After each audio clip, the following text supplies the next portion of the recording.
Dare great things for Christ.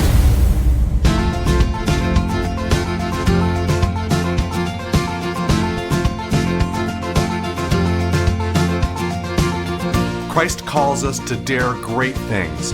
In the marketplace, as well as in the mission field, there has never been a time like the present for the spirit of the Catholic entrepreneur. Now is the time for men and women of great courage and great vision to engage our church and our culture. Now is the time to dare great things. And here is your host as we dare great things, Father Nathan Cromley, the president and founder of the St. John Institute. Most people want to see some positive change in our culture, but many people struggle to know exactly what this should look like. Are we struggling just for struggle's sake, or is there an end goal that we're supposed to be striving towards? In this last part of my series on cultural leadership, I wanted to give you the big picture, looking at Matthew 25, where we can understand why Jesus wants us to impact culture, namely as an act of love for Him. You know, I've really enjoyed having this time with you to reflect on culture and to try to go deeper in our understanding of our role as, Christian leaders influencing the greater world around us. And I've enjoyed it because it touches on a lot of subjects that are kind of big and idea subjects that people like to play with. I mean, politics, international law, the rule of government and the role of recycling and, things that people usually like to spend a lot of their time on. And well, for me anyway, I've loved to try to bring you back to what I think is really the essence of things, which is focusing in on your family. And it's not just me, of course, but this is the theme of the Catholic Church in many different forms of her teaching, that as the family goes, so the world will go. So if you want the world to go to a good place, focusing on your family. And then I took it even a step further, and it's something that I hold very much at heart with my work in the St. John Institute and the St. John Leadership Network, and that's that the place of work and business protects the family.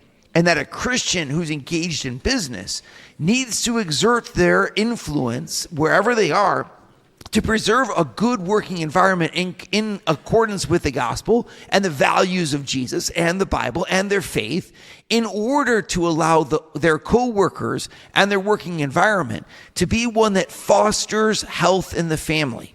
In other words, there are sometimes family situations that are just kind of broken, and situations in our society that keep our families in a difficult situation. Poverty, abuse, separation, and the cycle just continues to repeat itself. And you say, well, where can we go to cleanse the families from this type of negativity and help them to regain proper footing so that they can get a start and thrive? And I think there's different spots for that. Education is a spot for that, but also in the working environment. Business is just an often neglected advantage point for our society.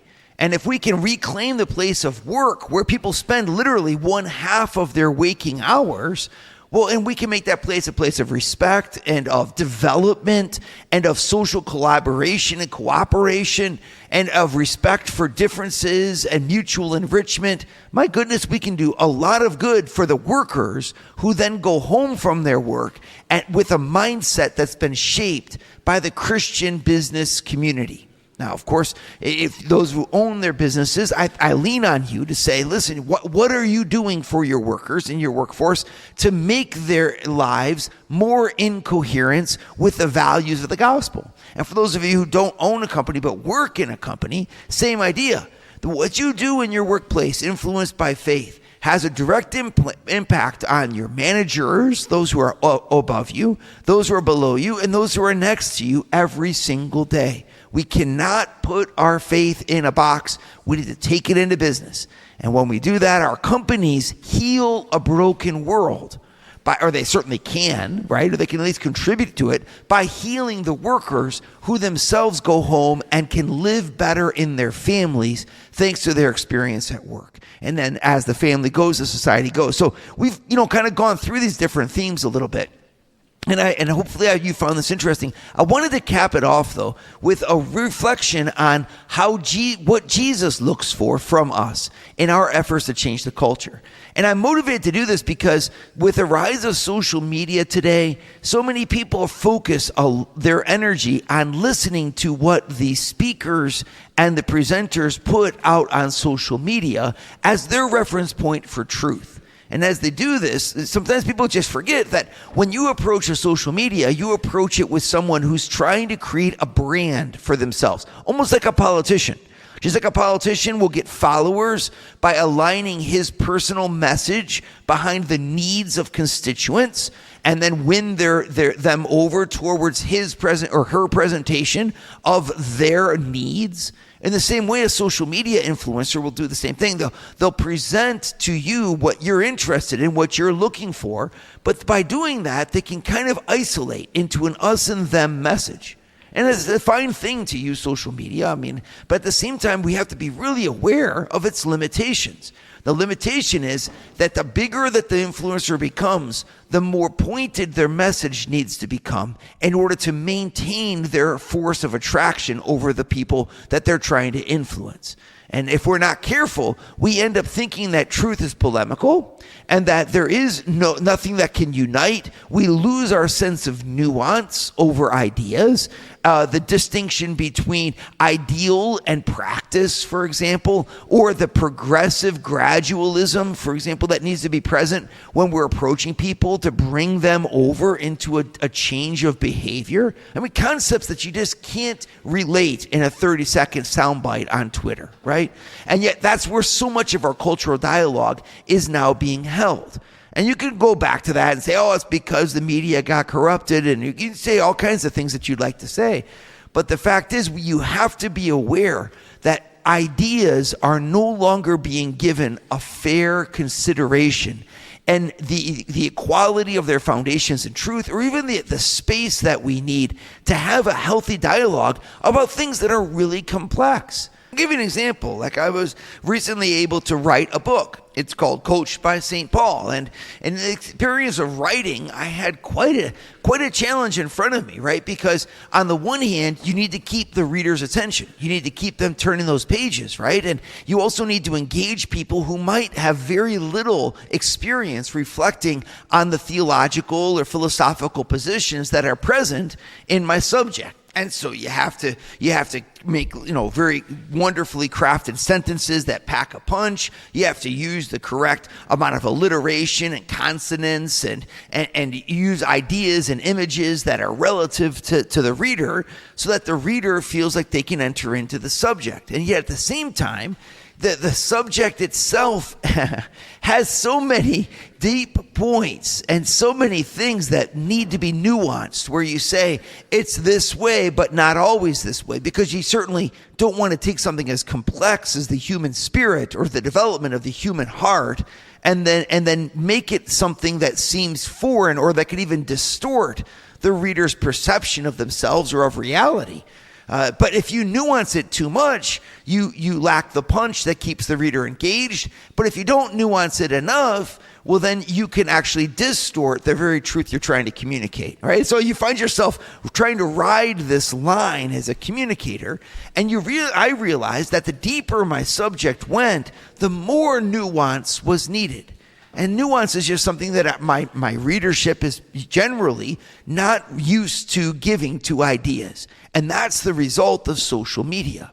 It's a result of the breakdown of family conversations, where we're no longer on the front porch having a 3-hour debate about things. People have lost their ability to have steadied, long conversations. In general, or at least in many parts. And wherever that is in fact the case, we as a society or as a group of people will find ourselves presenting case points that are more and more points that are clarified by how they are differentiated from those who do not share them, instead of points that are grounded in a truth that can actually unite both my viewpoint and the one I'm speaking to. And so we just have to be very aware of that. And as I've done this series here on cultural leadership, I want to make this point with you, because it is have to realize that if you're imbibing a lot of social media today, you're going to be influenced into a way of thinking that's not healthy or helpful as a cultural leader. It's one thing to have firm convictions. It's another one to say that my convictions need to be seen as in some sort of battle warfare with yours. Instead of, my convictions need to learn from yours as yours need to learn from mine. So the very fundamental attitude that will help our society most is a mutual listening and comprehension. But again, what enables a mutual listening and comprehension? An idea that there is a truth that is bigger than my understanding of it. And I agree with you. That point has been lost. It's been lost because of philosophy. It's been lost because of all kinds of segmentation in our society.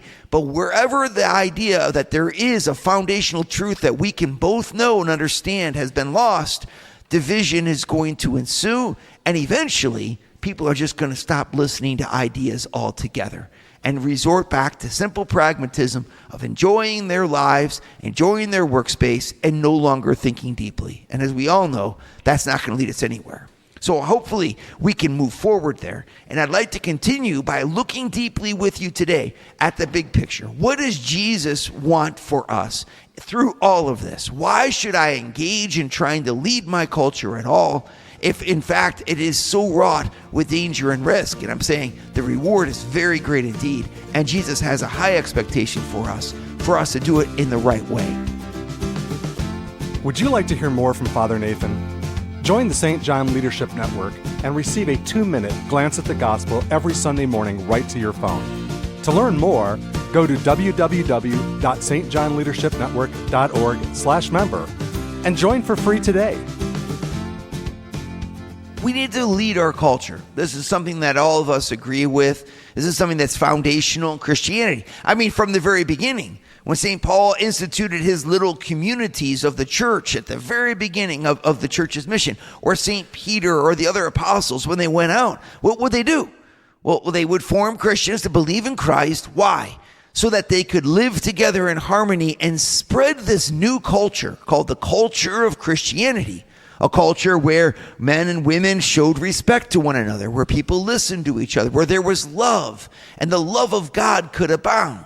And then that culture took on shape in food and in dance and in music and in speech and in learning and in customs and in habits that all would shine forth with this brilliance of God's love in and through, well, the very necessities of life, the way that we work together, the way that we would work at all. I mean, like if you just look at the attitude that we have towards work, there's a non-Christian way of looking at work, and there's a Christian way of looking at work. And the Christian way ought to be marked by a real difference.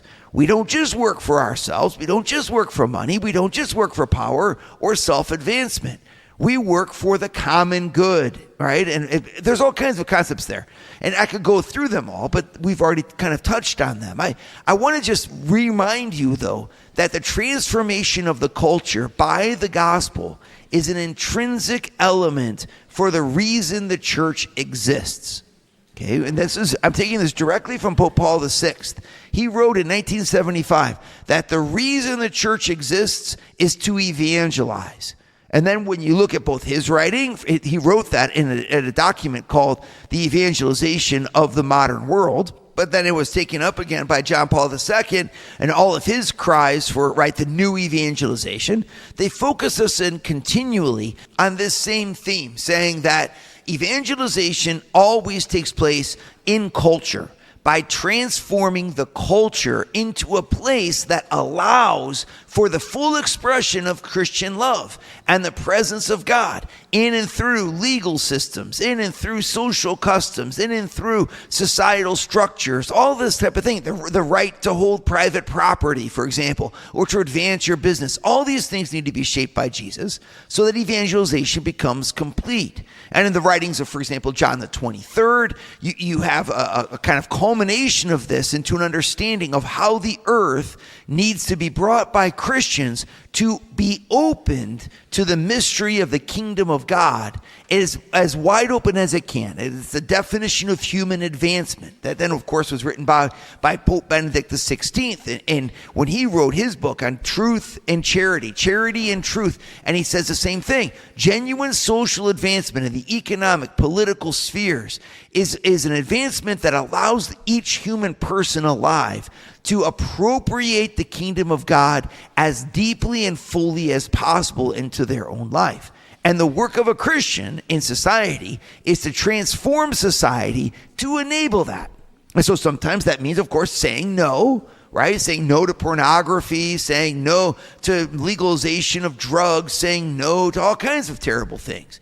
And sometimes it means saying yes to greater collaboration, saying yes to greater initiatives to help people to be economically advanced, saying yes. But then you say, well, how do we nuance all of that? Well, that's where our intelligence needs to come in, and we need Christian leaders to assert themselves, for crying out loud, and stop saying that the government can replace what you need to do.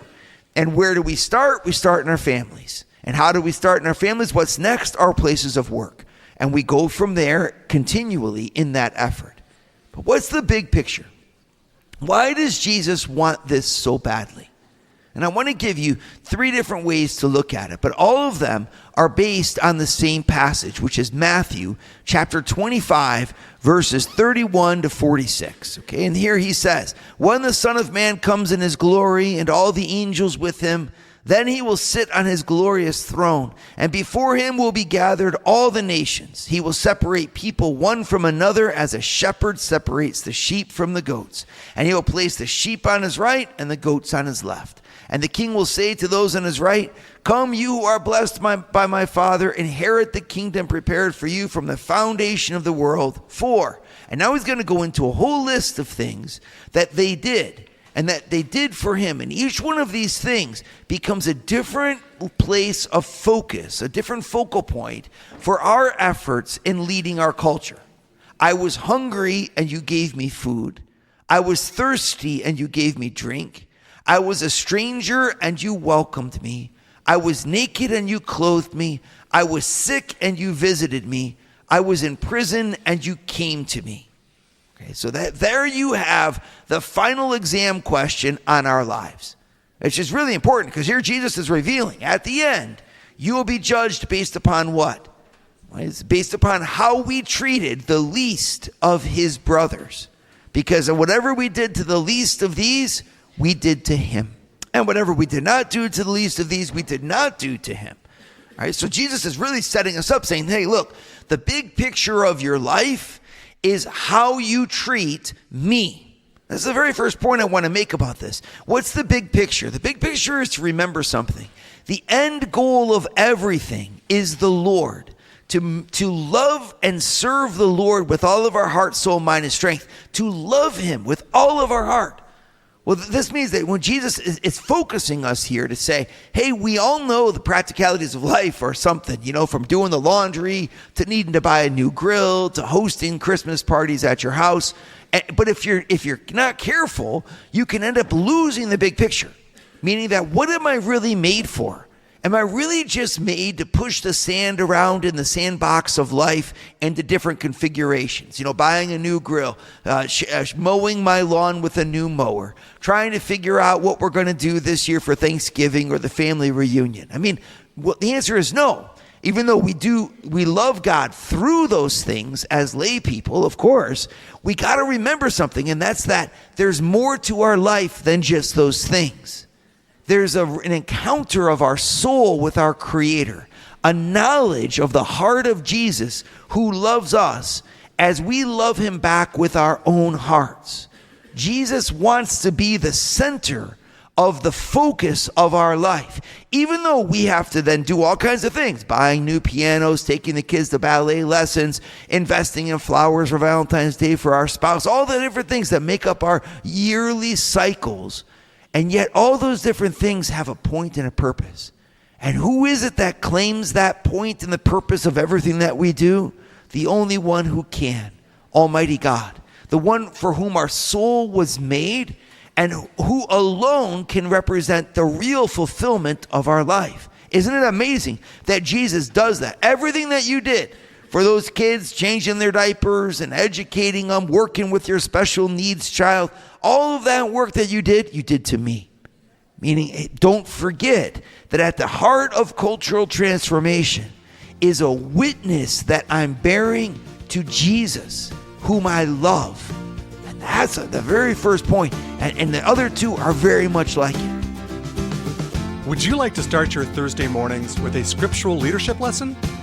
Join the St. John Leadership Network, where Father Nathan hosts a 30-minute call at 6:30 a.m. in all 4 U.S. time zones. To learn more, go to www.stjohnleadershipnetwork.org/member and join for free today. When we talk about cultural transformation, in other words, we're really talking about an act of love that a Christian renders for their Lord in and through the mundane practices of our social living. But I want to really put it that way. It's an act of love. There is something personal, in other words, involved in you taking on the position of the Cub Scout leader, right, at your church, or taking on the position of the chief usher, moving people in and out of church. There's more than just me saying, well, I want to make sure things are done right. There's more, and it's the same thing with our presence on social media or the way that we drive, which are all social actions and which all flow in and out of our response to the demands of Christ to evangelize. I mean, we need to drive safely, and we need to, demonstrate good use of social media and all these different things. All of that is done, though, from my heart as an act of love, as I respond to Jesus. That's what gives it value, and that's what makes it make sense. Because now I'm not just living for a different lifestyle. I'm promoting someone else and helping other people to know Jesus. Second thing that we need to look at, the big picture of social transformation, is that the focal point is on the poor. Now we say, well, why is that? Why is the focal point on the poor? Because Jesus puts himself in the position of the poor one. And he literally saying, whatever you did or did not do to the least of my brothers, you did or did not do to me. And it's beautiful, I think, to meditate on this. Because what's really happening here is that God himself is taking the position of the poor one in order to defend those who otherwise would be violated by a society bent on selfish gain.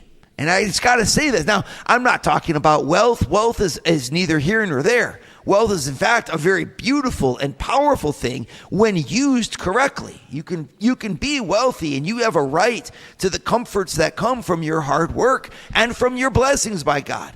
But the rights that you have to those should be put in whatever way you can, in the best way you can, at the service also of those who are in need. And that's done in a variety of different ways. I don't need to go into them here. But the point is that without the protection of God, the poor will be violated. And I'm not just talking about financially poor. That's one aspect of it. But I'm talking about anyone who's disenfranchised, anyone who's on the edge.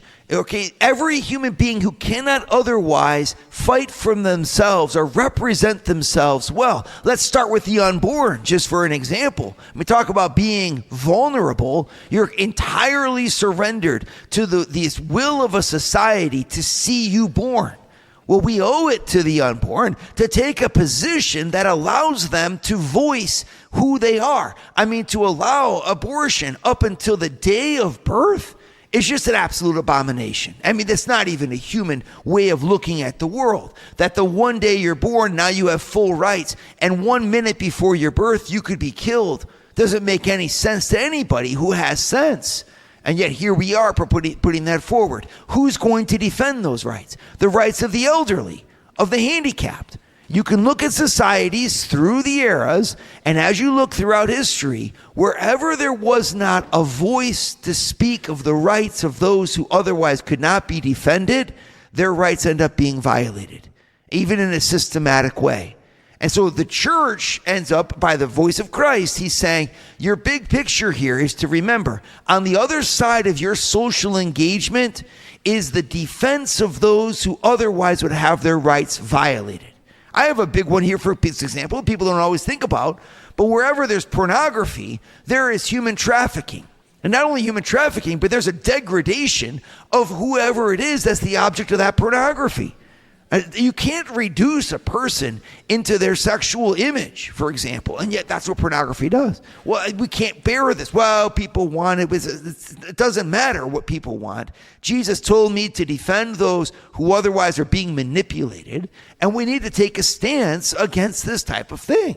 And there's a million other things we could take stances against or stances forward. But the big picture is to remember that God defends those who otherwise are defenseless. He is the helper of the poor. He hears the cry of the poor. And the big picture for us is, as we love Jesus, so we need to take a stance in order to be his vanguard and his promotion for those who otherwise would simply suffer. And you can identify that in a global scheme with entire countries whose economies are wrecked by other. You can make all kinds of positions on this, but that's the principle that's at the heart of it. And the third and last big picture that's here is that Jesus is reminding us of the beauty of our dignity as Christians to be responsible for others. And this is, why should I be involved in my culture? Because I belong to a culture. And that when I fill those social relationships that I have as the leader of my church, as a member of the American Legion, as being in charge of the Soccer Referee Association, whatever it is. But if I can fill those relationships with Jesus, I allow Christ's presence to be made in a way that's not simply parochial, not simply a member of my family, not simply linked to my bloodlines or those people with whom I get along. I bear witness to Christ by bringing him into the fabric of our social structure. Extremely important. Why? Because if I don't, something else will take my place and take the place of Christ in that social fabric, and that will lead us into a culture that spirals downward instead of upward. So we Christians have this dignity given by Jesus to exercise our social responsibility by bringing Christ effectively to bear witness to others and allow them by our witness to get to know him and the value of his structures, his way of doing things, and the beauty of the faith through the radiance of our culture. Dare great things for Christ. Share your feedback with Father Nathan. Send us an email at communications@stjohninstitute.org. That's communications@stjohninstitute.org. And visit www.stjohninstitute.org and sign up for our newsletter to receive updates from Father Nathan.